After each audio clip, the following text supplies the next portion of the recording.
नमस्कार दोस्तों, AD civil services classroom में आप सबका स्वागत है। फ्रेंड्स, आज हम लोग अपने इस वीडियो में इग्नू का जो असाइनमेंट होता है उसको कैसे तैयार करें और किस तरह से मैंने तैयार किया था ये आप लोगों को बताऊंगा। फ्रेंड्स, ये जो इग्नू का असाइनमेंट है ये MSD है, यानी कि हिंदी लिटरेचर का ये असाइनमेंट है। और इसमें बेसिकली जो फर्स्ट ईयर का है, जो जुलाई सेशन वाले स्टूडेंट हैं उनके फर्स्ट जो ईयर है उनके लिए है ये। और जो जनवरी वाले हैं उनके लिए भी जो है वो सितंबर अक्टूबर में जो जमा करना है, सेम ही असाइनमेंट है। तो इस पे मैं चर्चा करूँगा। तो इसमें जो कोड है ये देख लेते हैं कौन कौन सा है।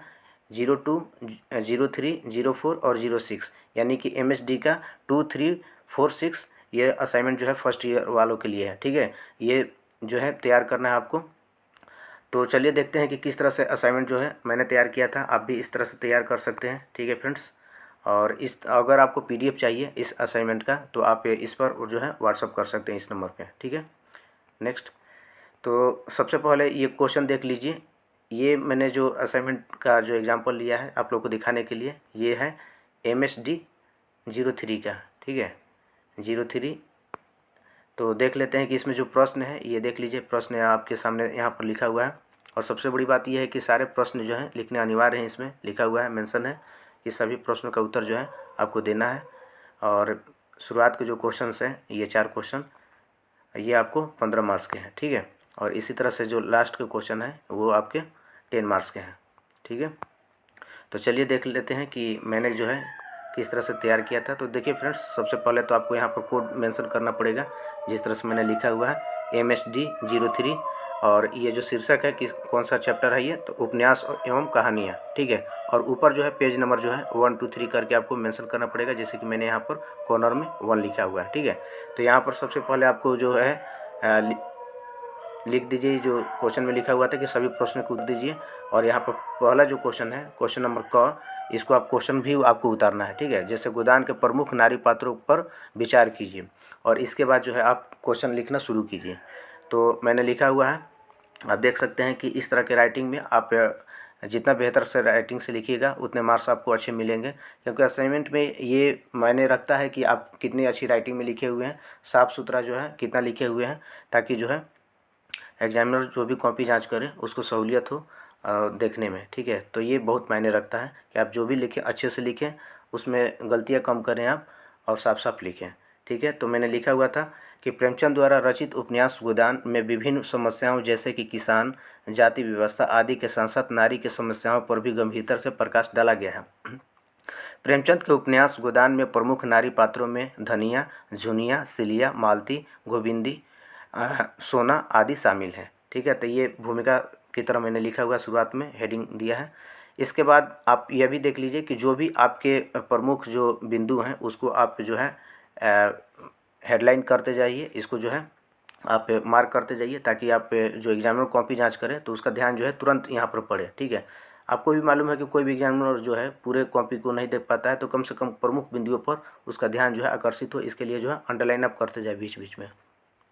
इसके बाद मैंने लिखा था कि प्रेमचंद अपने लेखन में आरंभ में ही नारी जीवन के समस्याओं, बाल विवाह, विधवा, वेश्या तथा पुरुष प्रधान समाज द्वारा नारी उत्पीड़न, शोषण आदि पर विचार करते दिखाई देते हैं। उनके उपन्यास सेवा सदन, निर्मला गबन तथा अनेक कहानियों में नारी से जीवन के विविध पक्षों और समस्याओं पर प्रकाश डाला गया है। मैंने यह तुलना कर दिया है कि प्रेमचंद की अन्य भी जो रचनाएँ हैं, निर्मला हो गया, गबन हो गया, उनमें भी जो है महिलाओं के उत्पीड़न और समस्याओं को उन्होंने दिखाया है।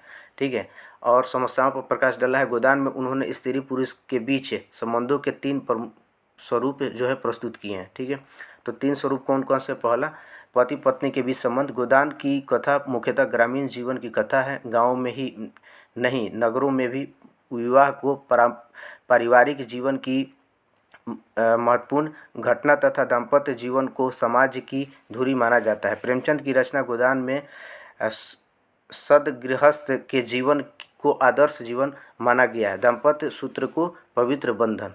ठीक है, नेक्स्ट, गोदान में होरी, धनिया, गोबर, झुनिया, खन्ना, गोविंदी के संबंध पति पत्नी के हैं। ग्रामीण दंपतियों होरी से धनिया हीरा पुनिया गरीबी, शोषण, अन्याय, अत्याचार, भूखमरी तथा अभाव के दर्द को साझा पारिवारिक दर्द समझकर झेलते हैं। पति पत्नी में कलह, बहस, विवाह विवाद मतभेद यहाँ तक कि मारपीट भी होती रहती है। कई दिन तक दोनों एक दूसरे से बात तक नहीं करते, पर इनके कारण दोनों के संबंधों में न दरार आती है, न वे टूटते हैं और पारिवारिक विघटन या तलाक नहीं होता। शहर में गोविंदी पर उसका पति कम अत्याचार नहीं करता। मालती पर डोरे डालता है, अयासी का जीवन बिताता है, पर गोविंदी पति परायण बनकर सब अन्याय अत्याचार सहती रहती है। यह सभी स्त्रियां पतियों के द्वारा किए गए अपमान, अत्याचार, अन्याय, उत्पीड़न को चुपचाप सहती है। इसका कारण है परंपरागत आचार संहिता, मनुवादी सोच, नारी का परावलंबी होना। शहर में जागृति उत्पन्न हो रही है, अतः यहाँ राय साहब की पुत्री मीनाक्षी अपने वेश्यागामी लंपट पति का विरोध ही नहीं करती, बल्कि उसे कोड़ों से पीटने को भी उद्यत हो जाती है। सेकंड जो है आयाम इसका, पुरुष स्त्री के बीच व्यवहारोत्तर संबंध। प्रेमचंद उच्च वर्ग के पुरुषों की निम्न जातियों की स्त्रियों के प्रति कुत्सित दृष्टि, उनके द्वारा यौन संपन्न एवं रूपवती युवतियों के यौन शोषण से परिचित थे। इस कारण प्रेमचंद नारी की यातना को समझते थे, उनके प्रति सहानुभूति भी रखते थे। गोदान में पटेश्वरी विधवा कहारिन को रखैल बनाए हुए है। राय साहब का कारिंदा नोखेराम भोला भी नवविवाहित पत्नी को अपने घर रख लेता है और पुरोहित दत्तादीन का बेटा मातादीन निम्न जाति की चमार युवती सिलिया पर डोरे डालकर फुसला बहलाकर उसके साथ शारीरिक संबंध जोड़ लेता है, पर ब्राह्मण होने के गर्व से विवाह नहीं करता। प्रेमचंद सिलिया को यौन शोषण और आर्थिक शोषण का विरोध करते नहीं दिखाते, वह शोषण के आगे समर्पण करती है, सिर झुकाकर चुपचाप सब सहन कर लेती है। तीसरा जो आयाम है स्वच्छंद प्रेम संबंध। मालती मेहता के बीच संबंध को स्वच्छंद प्रेम का संबंध कहा जा सकता है। मेहता के लाख तर्क देने और चापलूसी की बातें करने के बावजूद मालती अविवाहित रहने के अपने निश्चय पर दृढ़ बनी रहती है। और इसका जो कथन है इसको मैंने कोट किया है कि मित्र बनकर रहना स्त्री पुरुष बनकर रहने से कहीं सुखकर है। गोविंदी भी इस निर्णय का सराहना करती है। बहुत अच्छा करती है जो विवाह नहीं करती, अभी तक उसके गुलाम हैं, तब वह एक लौंडी होकर रह जाएगी। ठीक है, तो इसका कथन जो है कोट करना है। नेक्स्ट, वस्तुतः प्रेमचंद प्रेम, विवाह, नारी स्वतंत्रता आदि के संबंध में कोई निर्णय नहीं कर पाए थे। वह किसी निश्चित निष्कर्ष तक नहीं पहुंच पाए थे।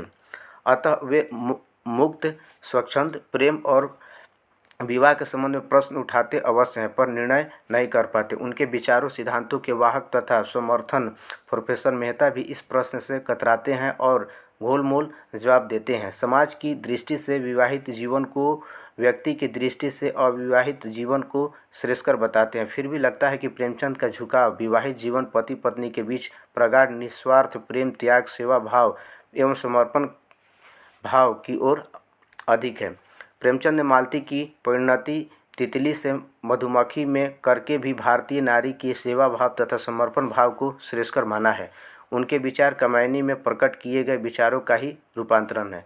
तो इस तरह से कामायनी से भी तुलना किया गया है और इसका जो है यहाँ पर लिया गया है कथन, समर्पण लो सेवा का सार, दया माया ममता लो आज, मधुरिमा लो अगाध विश्वास। और चाहिएगा तो आप इसको ब्लैक पेन से भी आप इसको लिख सकते हैं, ज़्यादा अट्रैक्टिव दिखेगा। नेक्स्ट, मालती का रमणीय रूप त्याग कर माता का रूप धारण करना प्रेमचंद की नारी संबंधी अवधारणा को स्पष्ट कर देता है। निष्कर्षतः हम कह सकते हैं कि प्रेमचंद के द्वारा गोदान उपन्यास में नारी के तत्कालीन हर समस्याओं को जोरदार तरीके से उठाया गया है। वे समस्याएं समकालीन समाज के साथ आज भी यथार्थ रूप में आंखें मिला रही हैं। गोदान में वर्णित नारी का चित्रण आज के समाज के नारी चित्रण का दर्पण ही है। तो इस तरह से आप लिख सकते हैं। इसके बाद सेकंड क्वेश्चन जो खा है इसको मैंने लिखा हुआ है, तो मैं इसको स्क्रॉल कर लेता हूँ। आप धीरे धीरे करके इसको देख लीजिए कि इस तरह से ही आपको तैयार करना है और जितना बेहतर से बेहतर राइटिंग में आप लिख सकते हैं उतनी बेहतर राइटिंग में लिखिए, साफ लिखिए और बीच बीच में ये जो है इसको जो है महत्वपूर्ण पॉइंट को अंडरलाइन करते रहिए। ठीक है, तो देख लीजिए इस तरह से आपको जो है असाइनमेंट जो है तैयार करने हैं।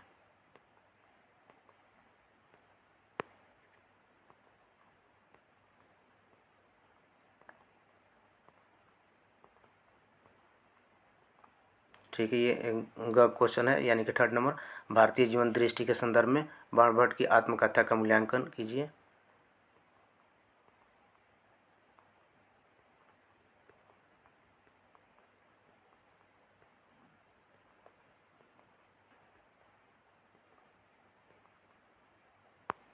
ठीक है फ्रेंड्स, अगर हिस्ट्री का भी कोई कोट्स या कथन आपको मिले किसी राइटर के द्वारा कहा हुआ तो उसको आप लिख सकते हैं, ऐसी कोई दिक्कत नहीं है। आप उसको अंडरलाइन कर सकते हैं जैसे कि मैंने यहाँ पर लिखा हुआ है।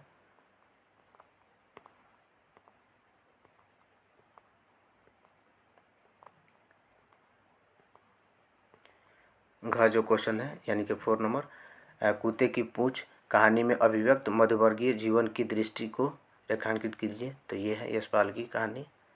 तो इस तरह से फ्रेंड्स आपको तैयार करने हैं। मैंने एक सैंपल आपके सामने रखा है ताकि आपको दिक्कत ना हो, असाइनमेंट बनाने में सहूलियत हो। फ्रेंड्स अगर आपके पास टाइम है तो आप अपने से तैयार कीजिए, ज़्यादा बेहतर है, क्योंकि आपको एग्ज़ाम में भी हेल्प मिलेगी।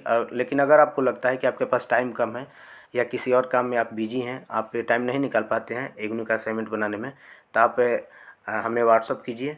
जैसे कि मैंने शुरू में ही बताया था, एक बार फिर से अपना नंबर जो है मैं व्हाट्सअप नंबर बता दे रहा हूँ कि आपको इस पर व्हाट्सअप करना है। और मैं कोशिश करूँगा कि आपको जो है ये PDF जो है एक मिनिमम चार्ज में आपको उपलब्ध कराए। ठीक है फ्रेंड्स, तो अगर आपको ज़रूरत होगी असाइनमेंट की PDF की तो आप ज़रूर मैसेज कीजिए, व्हाट्सअप कीजिए। यहाँ पर शुरुआत में मैंने नंबर बताया था, इस नंबर पे आपको जो है मैसेज करने हैं। ठीक है, तो एक मिनिमम चार्ज पे आपको जो है ये PDF उपलब्ध कराई जाएगी। ठीक है फ्रेंड्स, तो आज के वीडियो में इतना ही। मिलेंगे हम लोग अपने नए वीडियो में, तब तक के लिए धन्यवाद।